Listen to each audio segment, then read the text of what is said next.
of the Republic of Kenya.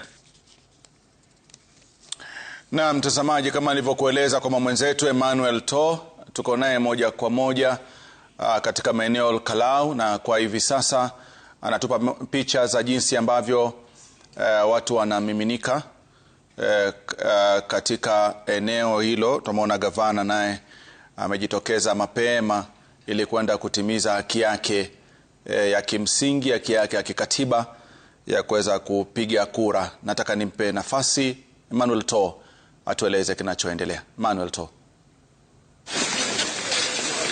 Si nililipa angalia. Sawa. Kwa pesa.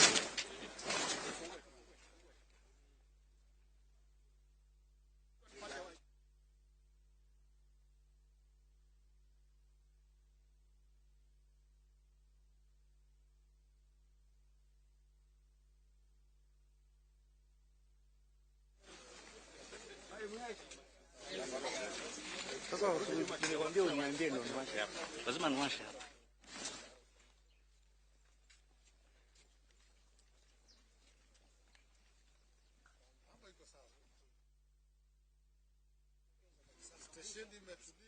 Check.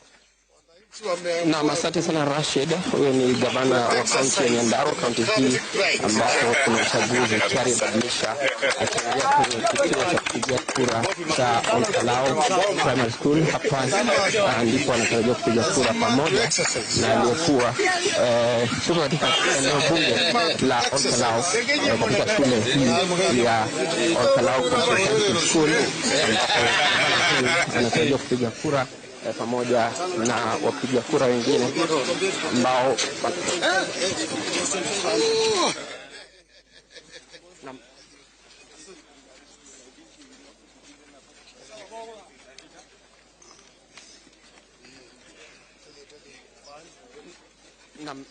vitu vinaendelea kuongezeka hapa.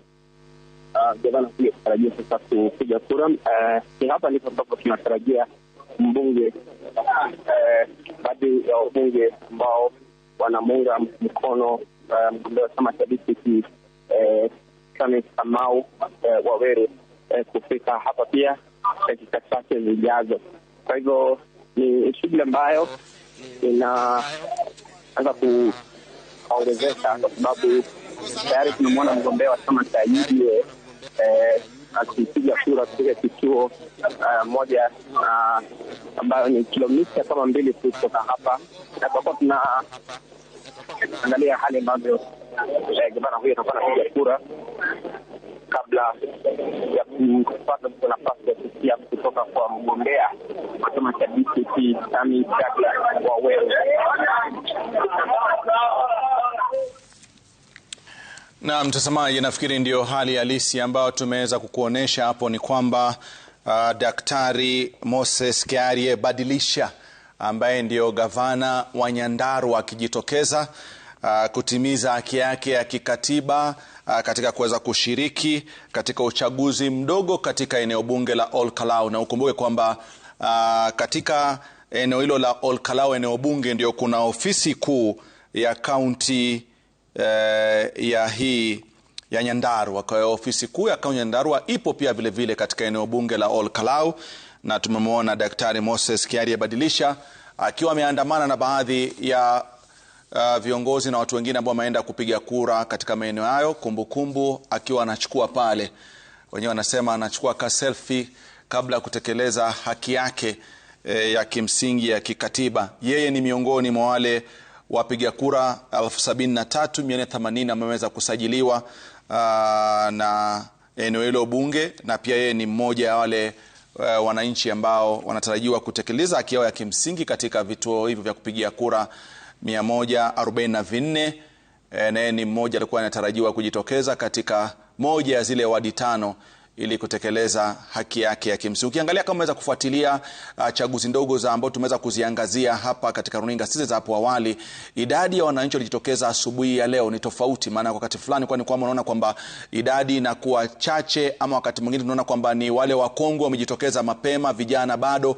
Lakini ukiangalia katika siku ya leo na picha ambazo tumeweza kuzipata kutoka kwa Emmanuel To, unaona kwamba marika yamechanganya, na ukiangalia idadi ya wale ambao wamejitokeza asubuhi ya leo ni idadi ambayo kwa kweli ni ya kuridhisha, ukilingatia na ile idadi ya wapigaji kura ambao ni takriban 73,480. Bado tutakuwa tunakupa yakini ya kile ambacho kitaendelea katika maeneo yale, lakini kwa hivi sasa nafikiri ndio wameingia katika kituo cha kupigia kura katika eneo hilo la eneo bunge la Ol Kalou, na baadaye pia ataweza kutueleza vizuri mwenzetu Emmanuel To kwamba alikuwa ameweza kuandamana na nani. Lakini utaratibu unaopata pale ni utaratibu ambao unafanyika katika kituo chote cha kupigia kura, ambapo kwanza ni kuweza kutoa kitambulisho chako, baadaye kuweza kuangaliwa kipo katika sajili, na baada ya pale utakwenda kukabidhiwa, ambapo sasa hivi ingekuwa nakabidhiwa karatasi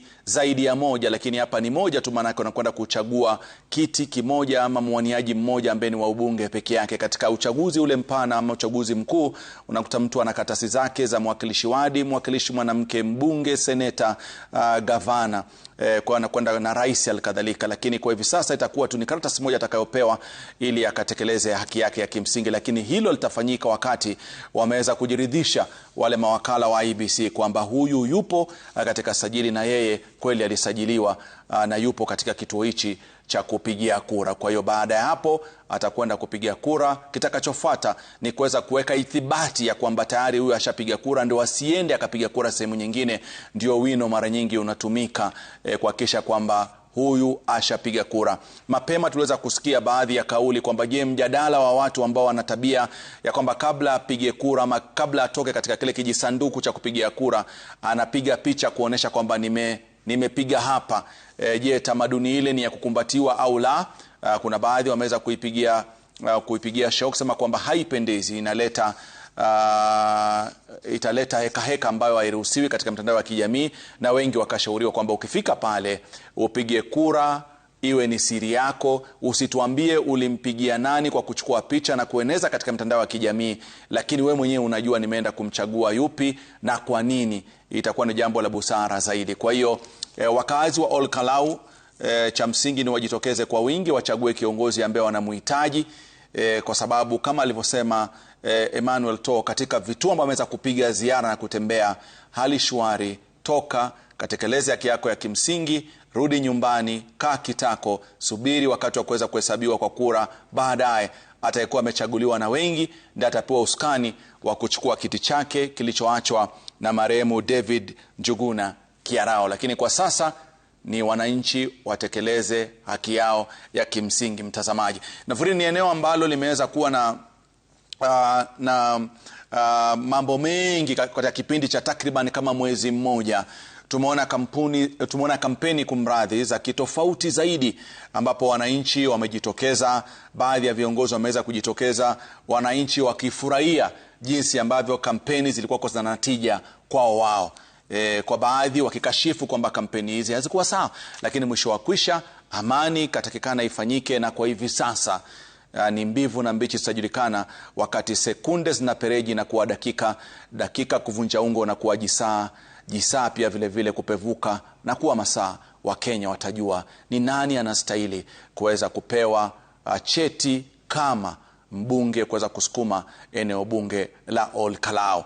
Kinyang'anyiro kimekuwa kati ya wawaniaji wengi, lakini mwisho wa kwisha wawili wakaonekana kwamba ndio wana ushawishi mkubwa katika uchaguzi huu mdogo, na wawili wale wapo katika vyama viwili ambavyo vina historia ya kivyake, ambapo chama kimoja kinashikiwa kwa karibu na aliyekuwa naibu rais Bwana Rigathi Gachagua, na ndiye amekuwa mstari wa mbele na kundi lake kuweza kumnadi mwaniaji yule wa DCP Sami Douglas Kamau, na pia vile vile upande wa UDA wamekuwa wanamnadi Samuel Mushina Nyaga. Sera zimesikika, wananchi wamezisikia, sasa ni maamuzi yanayofanyika kama anavyofanya Daktari Moses Kiaria Badilisha na wenzake, ambaye sasa hivi ako hatua moja tu ili aende akachague kiongozi ambaye anamtaka yeye.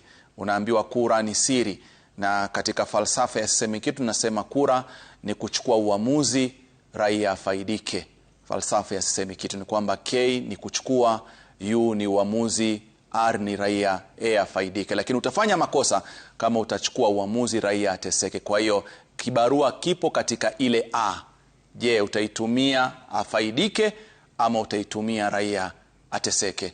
Chukua kama akiba ya siku ya leo na kesho kutwa, kabla ujitokeze uende kupiga kura. Na hivyo ndivyo ilivyo. Badilisha, gavana wa Nyandarua, akitekeleza haki yake ya kimsingi katika eneo bunge la Ol Kalou.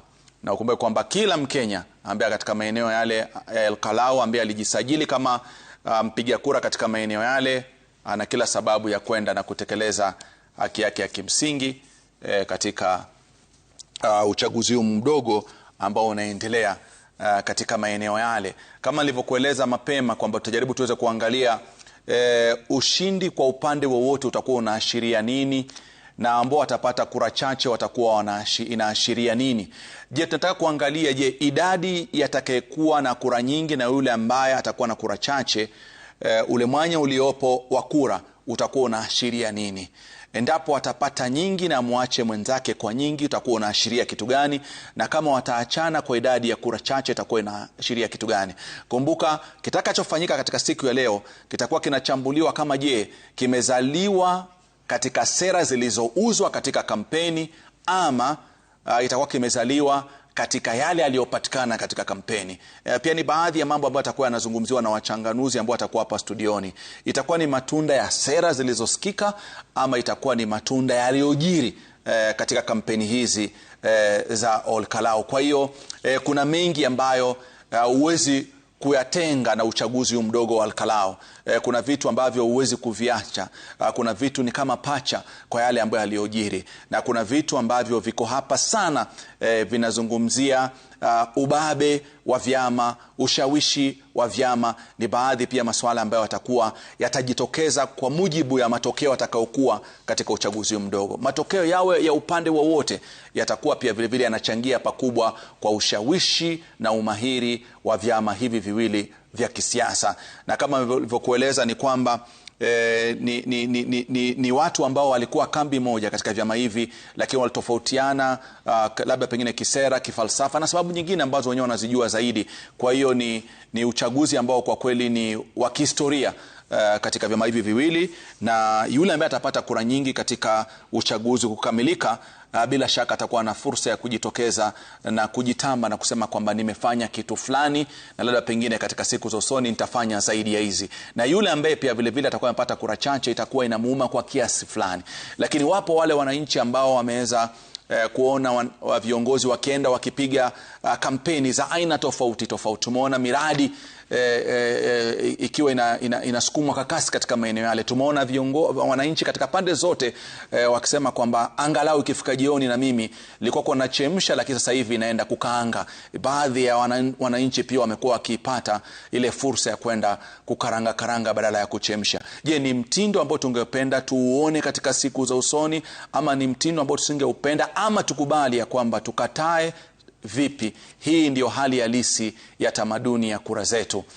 Ni masuala ambayo pia vile vile atakuwa tunayajadili kwa kina. Vijana, sauti yao na mchango wao ni upi katika safari hii ya kuchagua viongozi? Maana tunaambiwa kwamba vijana ndio viongozi wa kesho. Kesho ile inajengwa leo. Mfano maeneo ya Ol Kalou, sauti zao ziko vipi?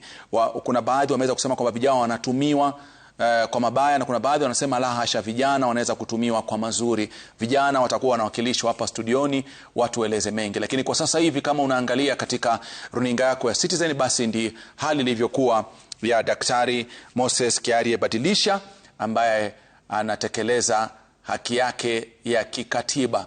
Kumbuka, ni moja ya swala ambalo lilifanya watu wapiganie uhuru katika nchi yetu ya Kenya. Ni mojawapo ya sababu ni watu kuwa na uwezo na uhuru wa kujitawala na kujiongoza wenyewe.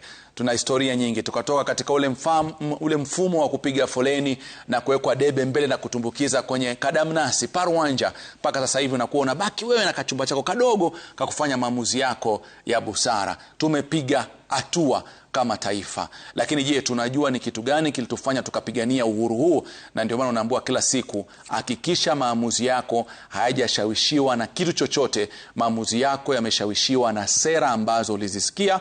Maamuzi yako yameshawishiwa na hali halisi ya maisha unayotarajia, na maamuzi yako yameshawishiwa na mabadiliko ambayo unayaona na ungependa yaweze kurekebishwa. Ukipiga kura na vitu hivyo vitatu, amini usiamini, hata kesho ikaendaje, uweze kumlaumu mtu na uweze kujilaumu wewe mwenyewe. Maamuzi yatoke kutoka kwako.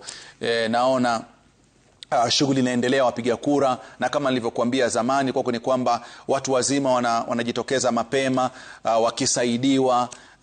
Vijana wako wajitokezi katika zile chaguzi ndogo, lakini kama nilivyokueleza mapema ni kwamba hapa ni tofauti.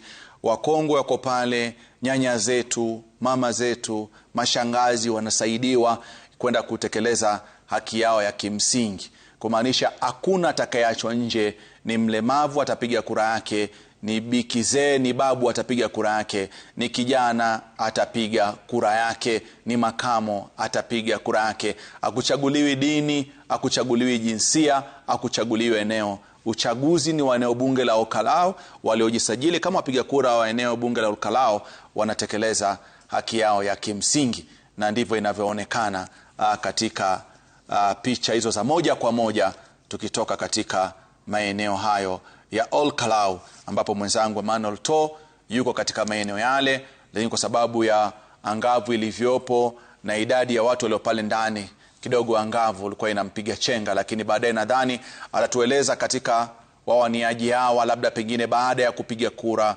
wamezungumza mambo gani, labda pengine kuna vitu gani ambavyo vimeweza kushuhudiwa hadi kufikia sasa. Masuala ya usalama, wanaosimamia uchaguzi huu mdogo katika maeneo ya Ol Kalou hadi kufikia sasa wamezungumza kipi? Lazima tukujuze hatua baada ya hatua ili ujue kile ambacho kinaendelea. Hauko Ol Kalou, lakini kupitia runinga Citizen upo katika eneo bunge la Ol Kalou. Mtazamaji, turudi na mengi baada ya mchezo mrefu. Kwa sasa tupe nafasi tuchukue mapumziko mafupi.